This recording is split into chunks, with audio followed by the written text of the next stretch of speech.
Bueno, bienvenidos y bienvenidas nuevamente a la última actividad de este seminario sobre agendas del conocimiento abierto y derechos digitales, organizados por Codatex de la Universidad Nacional de Rosario y en colaboración con la UDG Virtual de la Universidad de Guadalajara. En el día de hoy vamos a dar la bienvenida a Ana Sardisco. Hola Ana. Eh, vamos a presentar brevemente y luego así darle la palabra. Comentarles que justamente en el día de la fecha Ana nos va a resumir de alguna forma la filosofía o los derechos que están implicados cuando estamos hablando de democratización del conocimiento, ¿no? Y es por eso que esta última actividad de alguna forma resume todo el recorrido respecto a los derechos que fuimos comentando, ¿no? Y los principios que también están en relación con la ciencia abierta, con la ciencia ciudadana, ¿no? Con la producción del conocimiento, ¿no? Ana es licenciada en filosofía, es magíster en educación superior, es docente, investigadora, directora del Centro de Estudios Interdisciplinarios sobre Humanidades, Artes y Problemáticas Ambientales de la Facultad de Humanidades y Artes de la Universidad Nacional de Rosario. Es parte también del Codatex, es parte del equipo de la Diplomatura en Prácticas Participativas Ambientales, también de nuestra facultad, docente del Seminario en Problemáticas Educativas Ambientales, también tiene una ardua trayectoria trabajando con los distintos niveles educativos, es asesora en proyectos de investigación sobre la temática, integrante del área de ambiente de COAT de la ciudad de Rosario. Así que Ana, muy bienvenida y ya te doy la palabra para que vos nos puedas compartir aquello que se ha preparado para el día de hoy. Muchas gracias. Bueno, muchas gracias Virginia por la presentación, muchas gracias por la invitación. Y bueno, quisiera compartir con ustedes algunas reflexiones en relación a la democratización de la ciencia eh, y a los aportes que puede hacer a esta aspiración que puede hacer la ética, la filosofía en general o la reflexión ética en particular. Esta aspiración de democratizar la ciencia se está haciendo muy presente en el siglo XXI, pero en realidad podríamos decir que el comienzo de esta aspiración ya es en el siglo XX, con la denominada sociedad del conocimiento. Entendiendo esto de sociedad del conocimiento como una etapa en la vida contemporánea, en las sociedades contemporáneas, en donde el conocimiento adquiere una importancia, una preponderancia fundamental que va a tener impacto en la vida pública, que va a tener impacto en la educación, que va a tener impacto en los desarrollos científicos, etc. El conocimiento, digamos que empieza a tener, en realidad ya tuvo el conocimiento científico épocas de gran esplendor y de gran preponderancia, no es nuevo, pero digamos que a partir de la sociedad del conocimiento, los expertos, los científicos, los especializados en un determinado campo de saber o área disciplinar, tienen una preponderancia. Entonces se habla de la expertización del saber, el papel que tienen los expertos, y algo que parece como significativo es que a medida que estos procesos de expertización se hacen más fuertes, se hacen más presentes y más vigorosos, pareciera que provocan un alejamiento, una desvinculación del ciudadano, es decir, de aquellos que no son expertos, que no comparten, digamos, la actividad del conocimiento científico. Y esta brecha o esta distancia eh, se hace cada vez más fuerte y está presente en acciones concretas que tienen que ver, que están tanto en el campo educativo, que están en el campo de las instituciones en general, y que por supuesto también va a tener su implicancia y su impacto en otras instituciones. Y este alejamiento, digamos, también va a tener consecuencias en la vida académica y en, este, digamos, en esta división que es un poco artificial y que hay que construir entre academia por un lado y en términos de aquellas organizaciones no gubernamentales, organizaciones de sociedad civil que tienen un protagonismo y un activismo, digamos, preponderante. Y que esto, por supuesto, que ya desde el inicio del siglo XXI, y antes también, los movimientos sociales como van adquiriendo una relevancia tan importante, podríamos decir, de la década del 60, ¿no? del siglo XX, hasta nuestros días. Pero bueno, a partir de esto caben varias preguntas o varias cuestiones para reflexionar o para preguntas para hacernos, ¿no? De qué manera estas divisiones o de qué manera estos planteos que muchas veces son antagónicos pueden resolverse, o más bien no es la cuestión resolverlos, sino hacer planteos alternativos. Porque también habría que pensar los intentos de resolución de distintos antagonismos, estos serían algunos, pero hay muchos otros, muchas veces los intentos de resolver estos antagonismos ponen el acento en aquel que estaba dejado de lado, digamos. Pero sigue siendo un mismo dualismo, sigue siendo un antagonismo. Entonces la cuestión sería cómo se resuelven, si es conservándolos o hacer planteos alternativos donde estas dicotomías no estén presentes. Bueno, podríamos decir así, digamos, me gustaría compartir con ustedes estas cuestiones. ¿Qué cuestiones hay que descartar, deconstruir, poner entre paréntesis, correr del ámbito del análisis? Les voy a presentar tres cuestiones que me parece que hay que descartar, pero también junto con esto de que vamos a hacer un corrimiento de estas cuestiones, ¿qué problematizamos? Porque el corrimiento de cuestiones tiene que ser al mismo tiempo, tiene que tener presente al mismo tiempo propuestas. Y para que hagamos propuestas, primero tenemos que preguntarnos, habilitar la pregunta, habilitar los interrogantes. Aquello que cuestionamos, que ponemos entre paréntesis, que nos parece que ya no son categorías o no son modos de entender eficaces, muy bien, hacemos esa crítica, pero la cuestión es que al mismo tiempo hay que presentar problemas, problematizar los campos, y luego de problematizar podemos decir por dónde podemos dar la bienvenida a algunos aportes.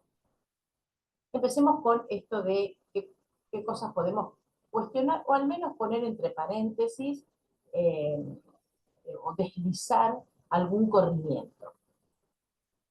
Una cuestión importante, si en este camino, en este itinerario de reflexiones que les propongo, que tiene que ver con la relación entre democratizar la ciencia como aspiración y como proceso, la relación con la ética o los aportes que desde la ética pueden acercarse para esta aspiración de democratizar la ciencia, ¿no? Este sería el encuadre. Bueno, veamos entonces qué habría que, de algún modo, de construir. Primero, eh, descartar esta concepción, que no es nueva, que el conocimiento científico es neutral y apolítico. La ciencia, el saber, todo tipo de conocimiento, y entre ellos, mucho más, el científico, no están en un marco de neutralidad, de apoliticidad, sino muy por el contrario, podemos decir que el saber y el poder van juntos y que siempre a un conocimiento científico le corresponde algún tipo de interés que tiene la sociedad en general o que tiene la comunidad de científicos o que desde el poder se determina que la comunidad de científicos tiene que dedicarse a tal o cual disciplina o tal o cual cuestión. Entonces, no hay tal neutralidad, no hay tal apoliticidad. Y por lo tanto, podríamos decir que entonces, si no está separada, no está separado el desarrollo científico de los planteos políticos, tampoco está separado el conocimiento científico de los marcos éticos que pueden interrogarlo. Otra cuestión que podríamos suspender o al menos deconstruir, esta segunda cuestión de que les hablaba, era la sobreestimación del conocimiento científico o exaltación del conocimiento científico o la declaración que es el único discurso válido, el único discurso racional y que no hay cabida ni de otra mirada, ni de otra narrativa, ni de otros posibles modos de racionalidad que no sean el científico. Digo que esto no es nuevo porque es lo que nos dejó el positivismo ya desde el siglo XIX, que proponía esta exaltación de la ciencia y también la ingenuidad de plantear que el desarrollo científico, la ciencia y el saber iba a ser lo que iba a dar unión y paz a las naciones, ¿no? Vimos que esto no es así, esta propuesta o esta ilusión que traía el positivismo iniciado en el siglo XX se va desmoronando o va teniendo planteos alternativos, desde planteos de las ciencias sociales, como también desde concepciones acerca de la historia, concepciones epistemológicas, etc. Una tercera cuestión a descartar es, repito, en qué itinerario planteo estas cuestiones a deconstruir o descartar. En un itinerario que estamos queriendo plantear que hay una relación y que es posible encontrar vinculaciones entre la democratización de la ciencia, o más bien la aspiración a la democratización de la ciencia, la ética y la política. En este camino estamos. Entonces ya hicimos tres salvedades o dos cuestiones a descartar. Veamos una tercera. La primera era la supuesta neutralidad y apoliticidad. La segunda es la sobreestimación de la ciencia. ¿Y cuál sería la tercera? Con respecto a la ética, la concepción que se tiene acerca de que la ética trae respuestas, que trae soluciones absolutas, que frente a determinadas situaciones la ética resuelve, da solución, propone cuáles son los objetivos o cuál es la teleología, el camino que va hacia un fin, y que si nos atamos a ese recorrido que va a determinado fin, allí obtendremos entonces una vida buena o encontraremos las soluciones a la pregunta de cómo obrar. ¿Por qué esta cuestión es posible cuestionarla, este planteo universalista de la ética, como que en ella encontramos todas las respuestas? Las reflexiones éticas instalan también preguntas, instalan también interrogantes y posibles modos de salir de alternativas falsas o salir de planteos que proponen dicotomías que no se pueden resolver o problematizar los actores frente a los dilemas éticos. Es decir, esta tercer cuestión que les marcaba es abandonar la concepción de una ética deductiva. ¿Qué sería esto? Una ética deductiva, ¿no? Como el camino deductivo, contrario a la inducción, ¿no? La deducción es partir de principios y normas generales y estas se aplican a la situación.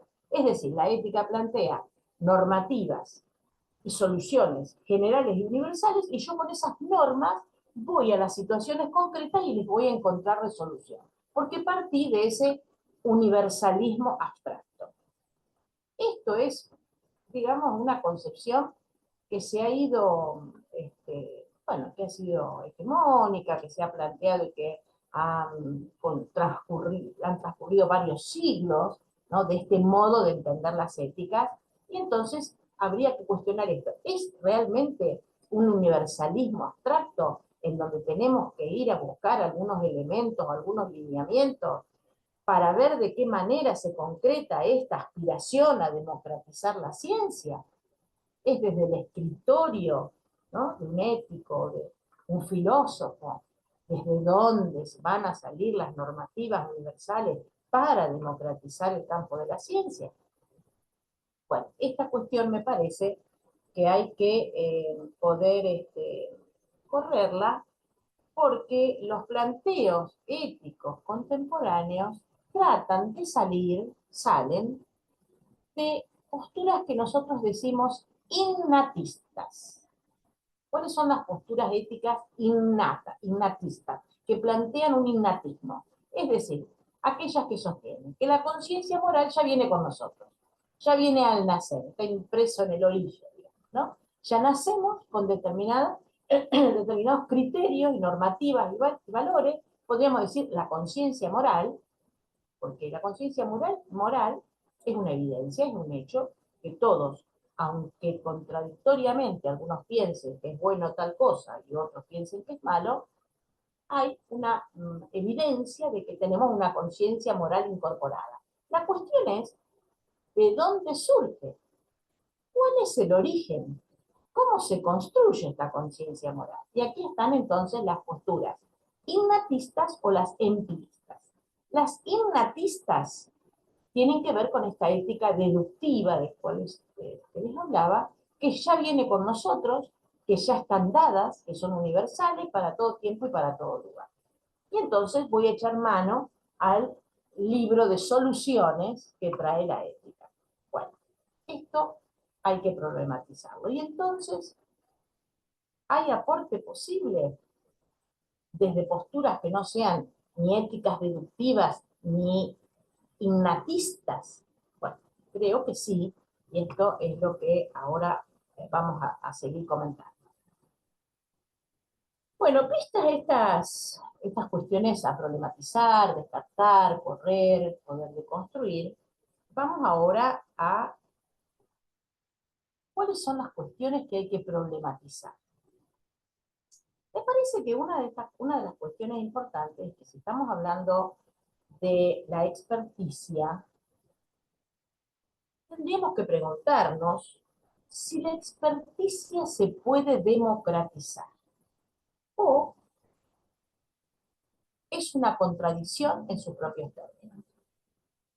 Van a encontrar que algunos autores sostienen que sí, que es viable, que es posible esta democratización de la experticia, pero algunos van a sostener que no, por esta contradicción donde la experticia marca un saber de un grupo del conocimiento científico, de la comunidad de científicos, que poco tiene que ver con la ciudadanía, poco tiene que ver con aquellos que no están en ese círculo, ¿no? O en esa comunidad de científicos. Bueno, para abordar esta problematización habría que revisar aquello que entendemos por ciencia, aquello que entendemos por conocimiento, también aquello que entendemos por democracia, y también qué rol y qué papel le damos en las sociedades contemporáneas a los denominados expertos y si estos expertos tienen que resguardarse en esa comunidad de científicos sin tener ningún tipo de relación con las organizaciones sociales, con los no expertos, con las organizaciones gubernamentales. Es decir, ¿qué pasa cuando se apela a la ciudadanía para buscar datos? Cuando el experto en el desarrollo del conocimiento científico necesita esos datos, y esos datos vienen de las organizaciones no gubernamentales o vienen, en general, de la sociedad civil o vienen de la ciudadanía. ¿Qué pasa con esos datos? Eh, ¿A quién le pertenecen?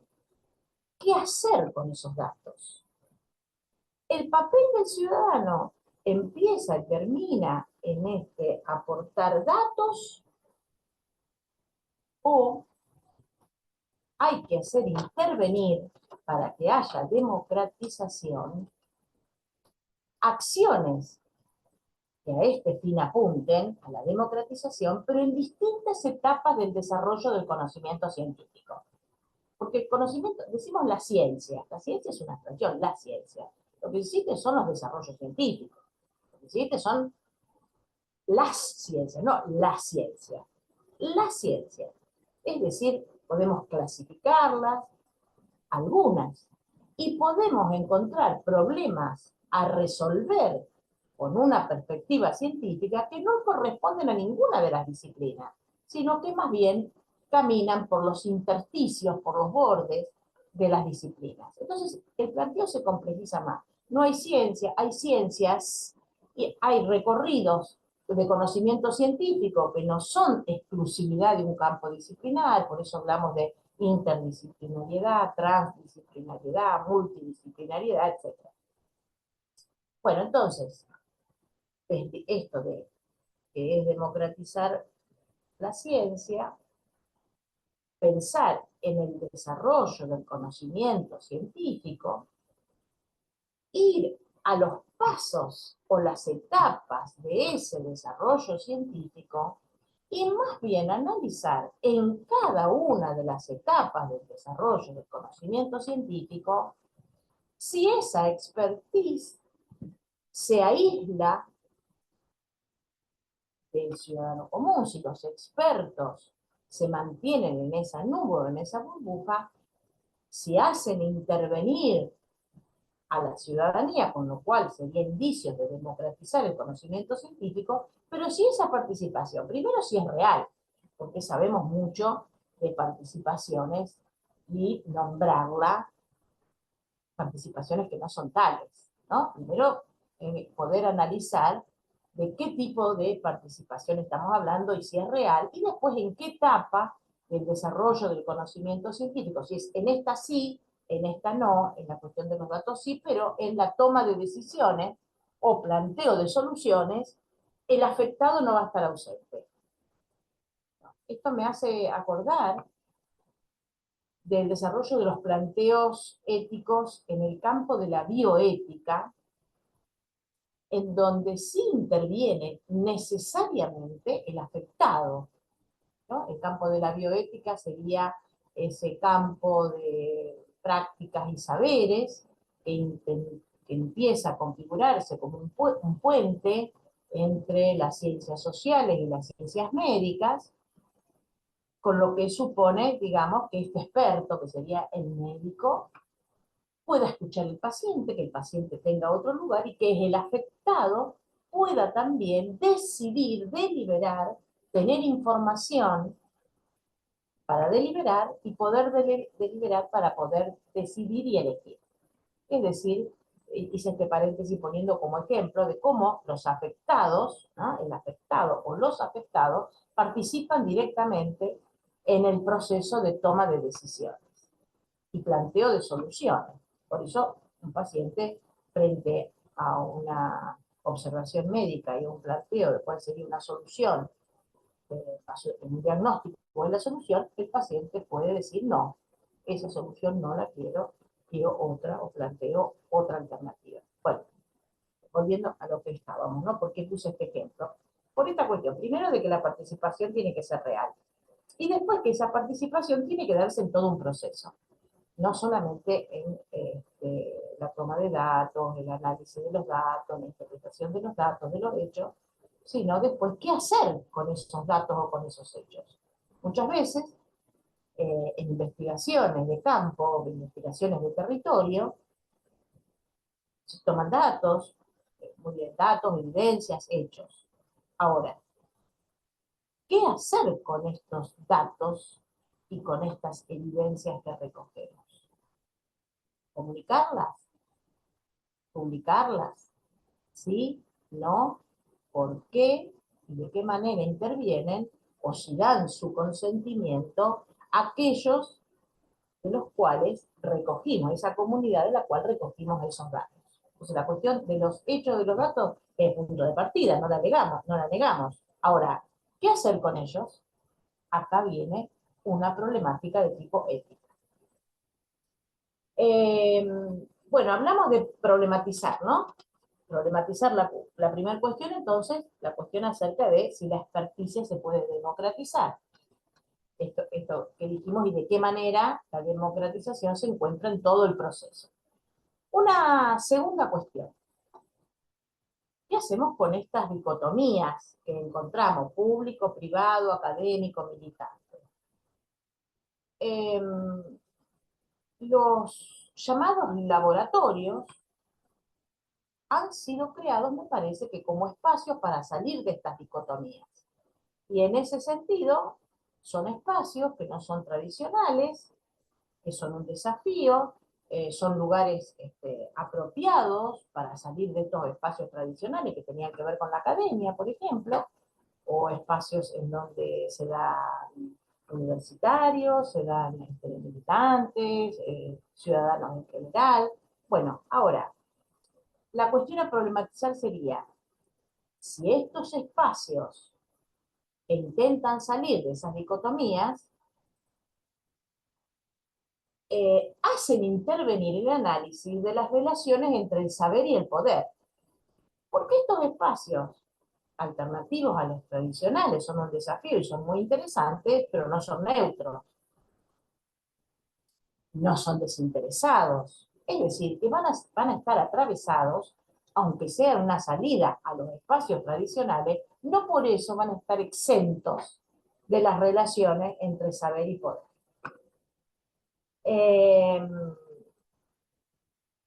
Una tercera cuestión, hablamos de una primera que era la experticia, si se puede democratizar, la segunda cuestión es qué pasa con estos espacios que son alternativos, es decir, cómo podemos entonces que estos espacios alternativos no encubran las relaciones saber y poder, sino que también las puedan poner sobre la mesa y que sobre ellas haya acciones que tienen que ver con la relación entre ética y política. Y una tercera cuestión, me parece, a problematizar es que cuando hablamos de democratizar la ciencia, democratizar el saber, no entenderlo como un momento de llegada.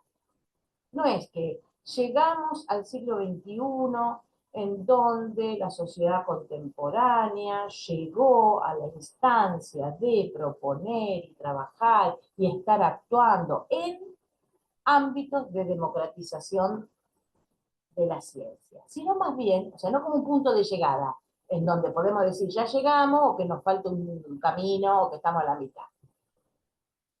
Una cosa es plantearla como algo que es un punto de llegada y que ya está marcado cuál es la llegada, y otra cosa es entenderlo como un proceso. Porque si lo entendemos como un proceso, es posible intervenir ese proceso. No un recorrido, una cosa es un recorrido donde ya sé el punto de llegada. Y otra cosa es un recorrido como proceso. Si es un recorrido donde hay un punto de llegada, ya está marcado el itinerario. Y tenemos que ver cómo actuamos para llegar a algo que ya está fijo. Pero ¿qué pasa si entendemos como un proceso que es dialéctico, en donde también hay marchas, hay contradicciones, y donde entenderla como un proceso que está en periodo de construcción significa poder intervenir sobre ese anhelo de democratizar el saber, el conocimiento o la ciencia? Es decir, entenderla como un reto pendiente.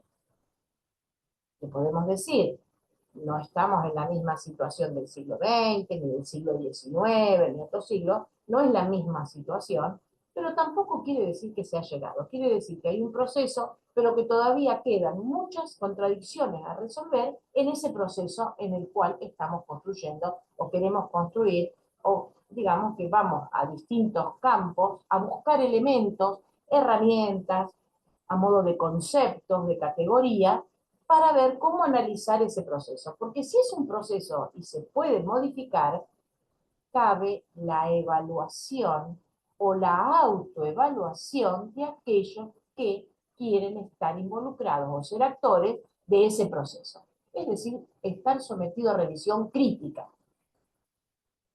¿Mm? Cuando un recorrido se entiende que hay, ese recorrido es fijo y que hay un punto de llegada y a lo que hay que llegar ya está hecho, consumado y dado, es poco probable que haya pensamiento crítico, que haya autocrítica, porque es un recorrido, no es una construcción. Otra cosa es un recorrido donde no hay un punto de llegada absoluto, sino que hay etapas a construirse, etapas a las que les van a seguir otras etapas que marcan construcción, que pueden ser marchas y contramarchas y que por lo tanto requieren de ese proceso de pensamiento crítico o de evaluación. ¿Qué estamos haciendo? ¿Cómo lo hacemos? Y si dejamos a alguien en el camino o estamos afectando en ese proceso y en ese camino a quien nos llevamos puesto, digamos, ¿no? O qué pasa con los afectados en ese proceso. Es decir, hay otros que comparten ese proceso, aunque no sea de modo tan directo. Bueno, estas serían entonces las preguntas, las problematizaciones que les quería compartir. Eh, y podríamos decir, bueno, frente a estas problematizaciones, eh, la ética contemporánea, hay aportes, podemos esperar algunos lineamientos y algunas reflexiones del campo de la filosofía y de la ética, a modo de aporte, digamos, a este proceso de construcción que les estaba diciendo. Bueno, la pregunta constante de que en este proceso de construcción siempre la pregunta hechos, datos, evidencias, qué hacer con ellos y cómo. Este ya es un indicio y es una actividad que nos implica como sujetos éticos. Y estos planteos éticos, ¿de qué desarrollo de la ética contemporánea podríamos ir a tomar para que nos ayuden en este camino de análisis, de interpretación y de pensamiento crítico de aquello que estamos haciendo en este proceso? Y me parece que como la ética ya no es lo que planteaba antes, esa ética deductiva, esa ética en la que encontrábamos todas las respuestas con todas las preguntas y todas las respuestas, las soluciones, como la ética ya no es eso, ahora encontramos un abanico de reflexiones éticas contemporáneas que vienen desde distintas tradiciones, que algunas vienen de la tradición kantiana, otras vienen de la tradición aristotélica, como dos tradiciones bien marcadas dentro de los planteos éticos, en el mundo antiguo y en el mundo moderno, pero que fueron retomadas en el mundo contemporáneo, digo, que vienen de estos dos planteos, pero que también pueden venir de otros planteos éticos contemporáneos que han tomado algunas cuestiones de las éticas clásicas, no en su conjunto, no en su totalidad, pero que han tomado algunas cuestiones. Yo pienso que hay muchas, de muchas se pueden marcar aportes, pero por una cuestión de economía de tiempo y de síntesis, se me ocurrió plantearles dos lugares en los que podemos ir a plantear, ir a buscar algunos planteos interesantes. Un aporte me parece que interesante es de las denominadas éticas aplicadas. Porque estas éticas aplicadas, que no es aplicar la ética, no es ir con Aristóteles y lo aplico, ir con Kant y lo aplico, no es aplicar una ética, es en un contexto, en una sociedad contemporánea, donde es compleja, problemática, incierta, las éticas aplicadas van al territorio. No son deductivas, sino que son más bien inductivas. Es decir, el punto de partida no es una normativa, un conjunto de normas, valores y principios que ya están dados, sino el punto de partida son las situaciones, lo concreto, aquello que pasa, aquellas situaciones reales, concretas, situadas en un aquí y una ahora, que nos demandan reflexionar y pensar cómo resolverlas. Pero que esa resolución no la tiene el filósofo o el que se dedica a la ética, sino que más bien entran en un ámbito de reflexión en donde intervienen un grupo o varios grupos, en donde podemos hablar de expertos, pero también hablamos de ciudadanía en general, donde están los afectados, donde están distintas disciplinas, etc. Es decir, la respuesta a una situación concreta y particular, la solución a esa situación concreta. ¿Qué quiere decir? Que yo esa solución la puedo ampliar y generalizar. Lo que no se hace es universalizarla. Es decir, que para todo tiempo y todo lugar y en toda circunstancia, esto que planteo en una aquí y una ahora es la norma universal que en todo caso se debe seguir.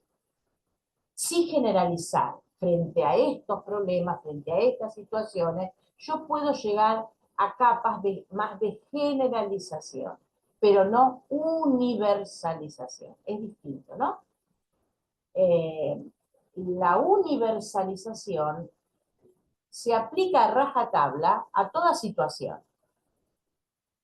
Atender solo la situación compleja y concreta, solamente a esta situación, nos pone frente a un dilema que frente a un universal absoluto, plantear un relativismo absoluto en el campo de la ética, también trae sus problemas, porque un relativismo absoluto me puede yo decir, bueno, si tal pueblo y si tal cultura sostiene que por cuestiones culturales tiene que matar a los niños que nacen de determinada manera, bueno, es su cultura. O sea, el relativismo absoluto no lleva a ningún lado. Sí, lleva a justificar acciones contrarias absolutamente a la dignidad de la vida. Y los universalismos que no tienen en cuenta las circunstancias, las situaciones, también representan ese absolutismo, ese universalismo, representan o sostienen, digamos, planteos que son injustos o que no tienen en cuenta el sufrimiento. El sufrimiento tiene que ver con las situaciones en una aquí, en una y en una hora, situadas, territorializadas. Entonces, las éticas aplicadas que sostienen esta conformación de grupos multiactores, que no están solamente los expertos, me parece que estas éticas aplicadas, ir a ellas, el caso de la bioética en un caso, o la ética ambiental en otro caso, la ética del comercio sería otro caso. Bueno, hay diversas, son éticas aplicadas, varias, no es ética aplicada, sino éticas aplicadas, un conjunto de reflexiones que tienen que ver con esta situacionalidad que les hablaba. Y el otro aporte que me parece interesante es la denominada ética del cuidado. ¿De dónde surge esto de ética del cuidado? Yo les había dicho que había dos planteos de ética, unas que eran las éticas innatas y otras las llamadas éticas empiristas. El innatismo o el empirismo. El innatismo eran esas propuestas éticas o esa conciencia moral, que a la pregunta ¿cómo nos viene? ¿De dónde sacamos esa conciencia moral? El innatismo ético dice que ya viene con nosotros. Hay una conciencia moral que ya viene con nosotros, que después yo puedo no hacerle caso, negarla, pero que ya viene con nosotros y que está impreso lo que es bueno y lo que es malo. Ese sería el innatismo. Y las concepciones empiristas sostienen que la conciencia moral se construye históricamente. Y en ese recorrido, digamos, de construcción de la conciencia moral se construye. ¿Qué quiere decir? Que ubicamos en la historia, historizamos esa conciencia moral.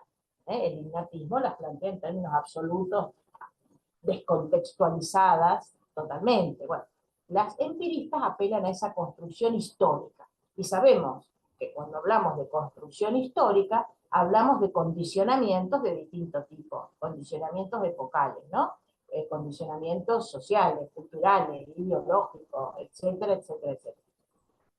Bueno, estas éticas, las empiristas, podríamos tomar el aporte como tienen que ver con las ciencias sociales, eh, la problemática de las ciencias sociales a partir del siglo XX, la injerencia de la antropología, el psicoanálisis y las ciencias sociales en general.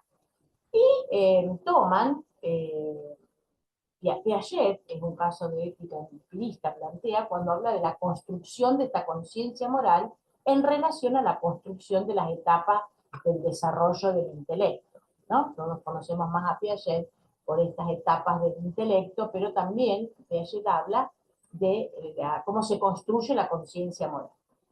Pero bueno, hay algunas visiones críticas a esto que aporta Piaget, en el sentido que Piaget sobre todo sus estudios sobre esta construcción de la autonomía, dice él, ¿no? Cómo pasamos de la heteronomía a la autonomía. La heteronomía sería decir, esto es así, está bueno y es el bien, porque el chico que dice, mi maestra me lo dijo.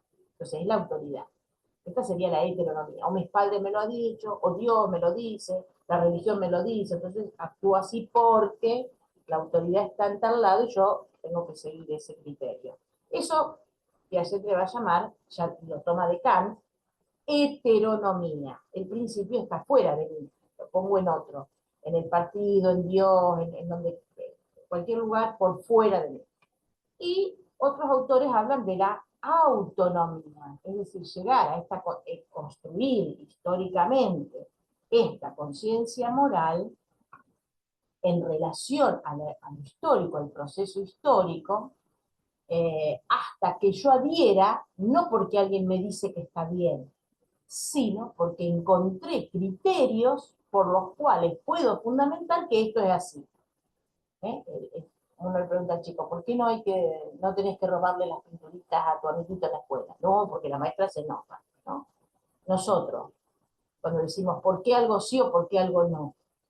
No, porque me lo dijo el partido, no, porque me lo dijo no, porque me lo dijo la academia, no, el profesor me lo dijo, ¿no? Entonces, no, la autonomía es que puedo construir estos criterios morales apelando a la argumentación libre, digamos, ¿no? Con cierta autonomía, porque sabemos que una autonomía absoluta no es posible por estos condicionamientos que ya mucho nos ha mostrado el psicoanálisis, la economía política, etc. En este planteo de éticas que no son ignatistas y son empiristas, además de Piaget, podemos ubicar a Kohlberg, que hace una crítica a Piaget, dice, bueno, pero Piaget se basó en el estudio de chicos europeos, de una determinada cultura, de un determinado país. Kohlberg dice, y no tuvo en cuenta las relaciones sociales.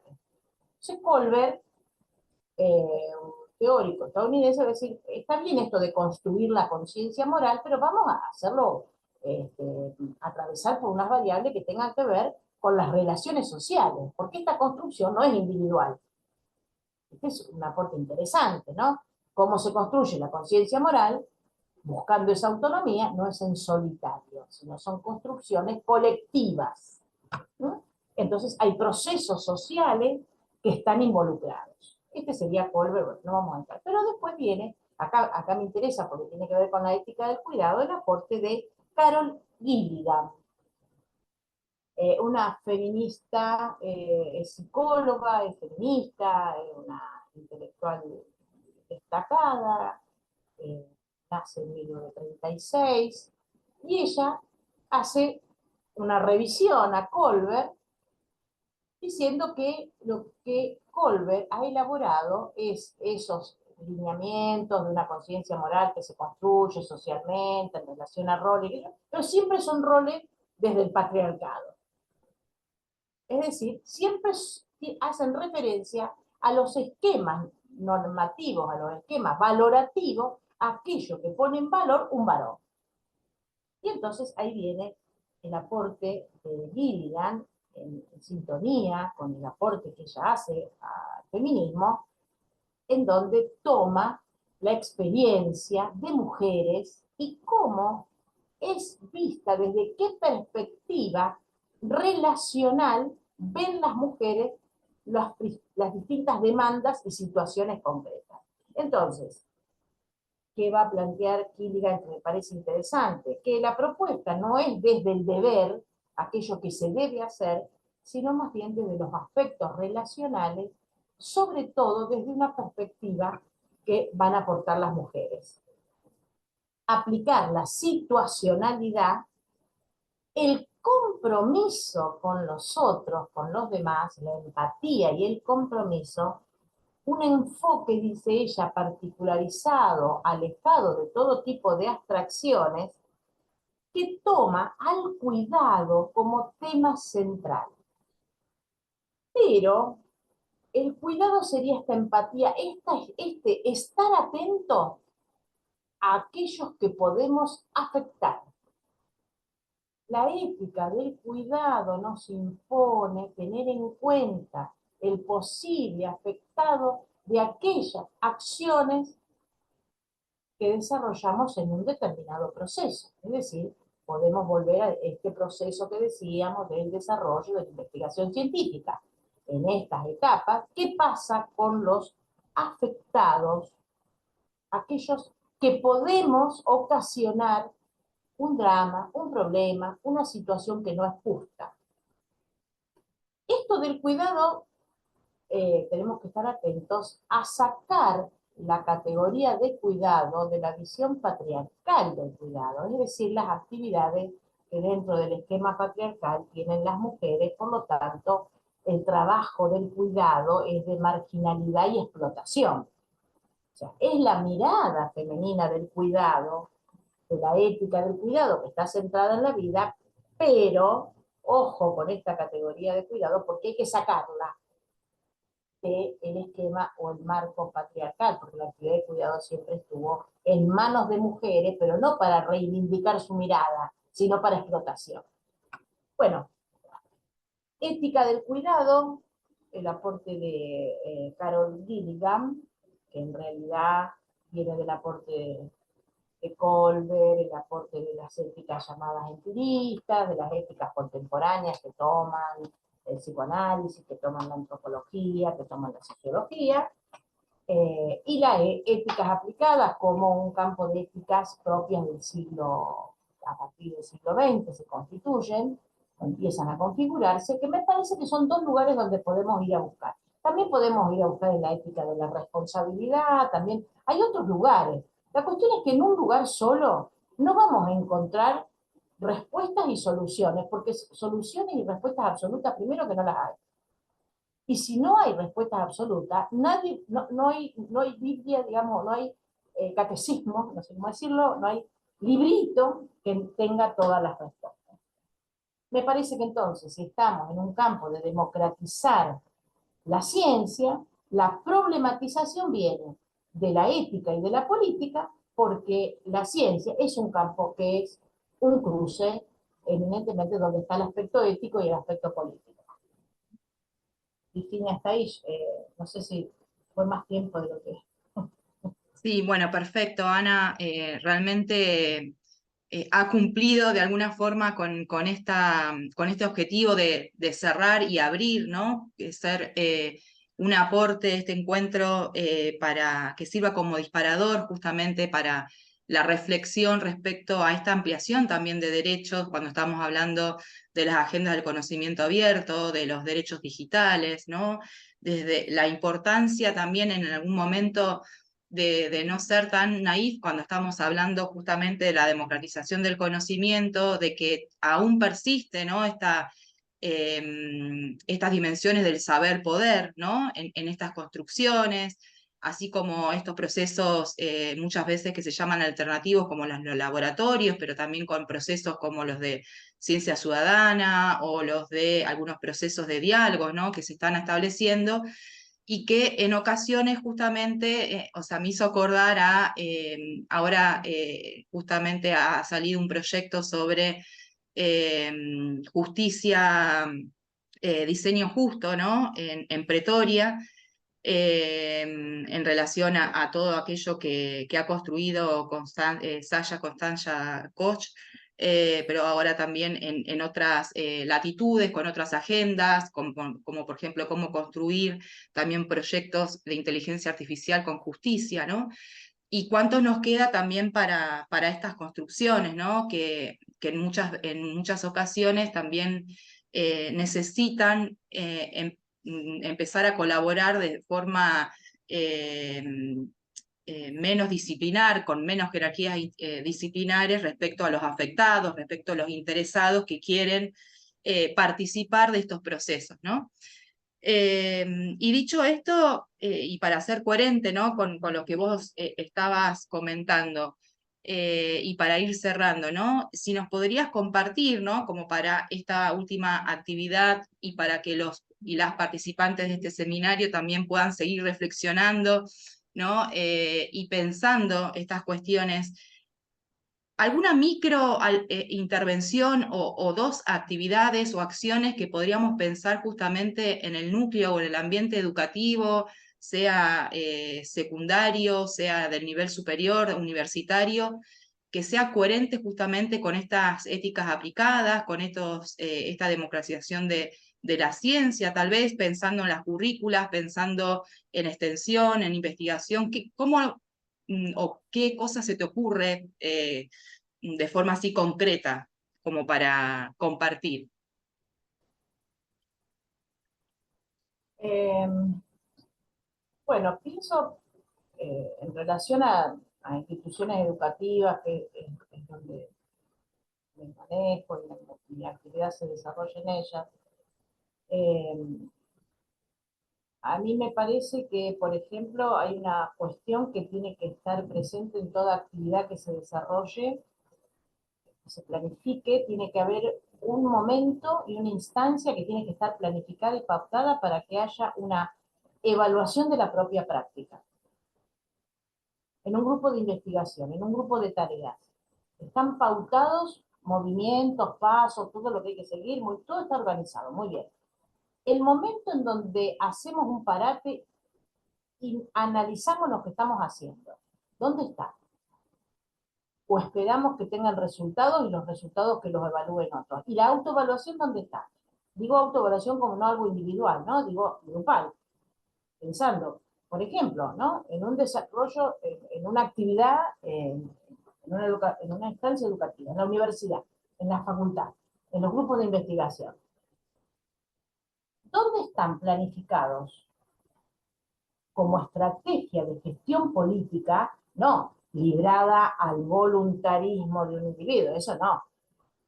¿En qué instancia de una institución educativa así investigue, haga actividades de formación, actividades de extensión? ¿En qué momento hay un espacio para que podamos colectivamente autorreflexionar, reflexionar sobre la propia práctica? La propia práctica nunca va a poder mejorar o estar más atenta a ese otro que tenemos que tener en cuenta si no hacemos un análisis de la propia práctica. El docente que, o sea, me parece que es inherente, por ejemplo, en el caso del docente, voy a un curso, me pongo delante de él, hablo, y ¿en qué momento digo, a ver, yo como docente, qué hago? Bueno, si eso lo hago a nivel personal, hay que salirse de esa burbuja personal y decir, una facultad, una universidad, ¿cuál es la instancia que planifica, pero políticamente, en su calendario, para que haya un análisis? No importa el rol que tenga, porque en esto es tanto el que cambia una bombita como el que tiene el rango más alto. Todos tenemos que hacer esa instancia. A mí me parece que esto tiene que ver con esta situacionalidad de las éticas aplicadas. Porque si hay masa crítica para tantas cosas y no hay para la propia autoevaluación, entonces, ¿dónde está la masa crítica para qué? Para esos expertos encumbrados.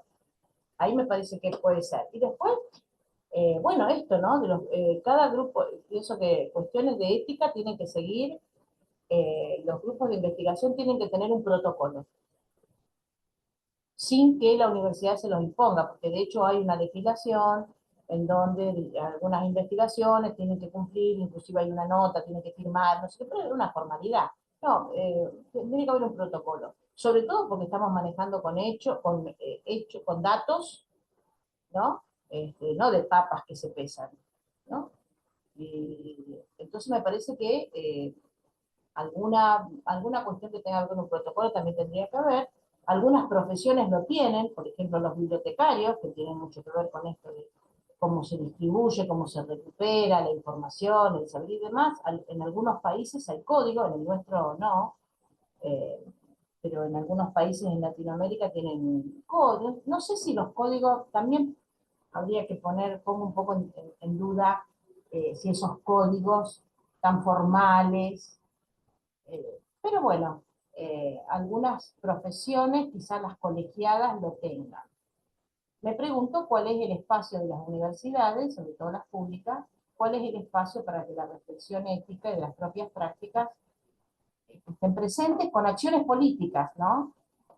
Concretas. Eso me preocupa como parte de la comunidad universitaria.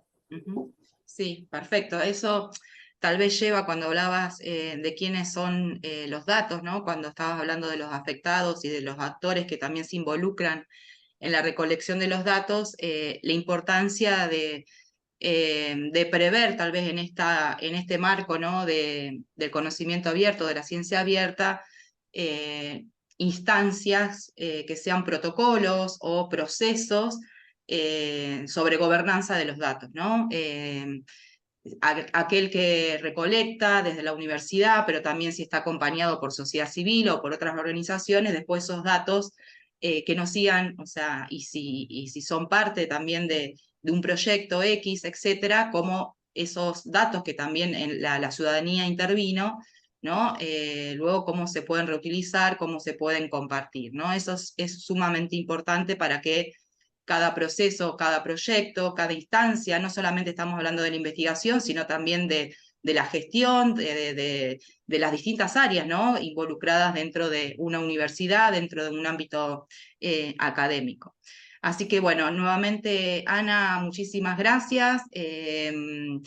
Con este aporte creo que es sumamente importante, pertinente para que todos aquellos que han participado del seminario puedan seguir reflexionando, como habíamos dicho anteriormente, junto con Martín Ten Espinosa y Paola Mercado Lozano. Queremos agradecer también a todos los docentes, tanto de ambas instituciones como invitados que participaron del seminario, todos aquellos ustedes que han participado.